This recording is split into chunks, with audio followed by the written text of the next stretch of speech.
Hello friends, இன்றைக்கி என்ன lunch box pack பண்ணேன்னு பார்ப்போம் வாங்க. இன்றைக்கி குடமிளகாய் சாதம் தான் பேக் பண்ணேன். எப்படி செய்கிறதுன்னு பார்க்கலாம்.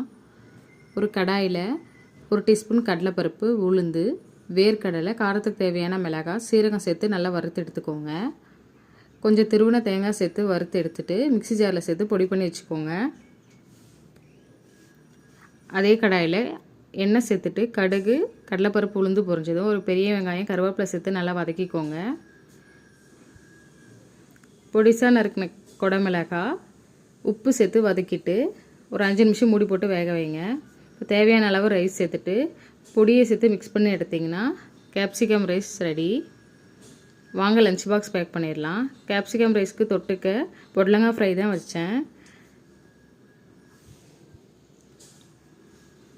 ஸ்நாக்ஸுக்கு வாழைப்பழம், குட்டி குட்டி பிஸ்கெட் வச்சேன். நாளைக்கு என்ன லஞ்ச் பாக்ஸ்னு பார்ப்போம். தேங்க்ஸ் ஃபார் வாட்சிங்.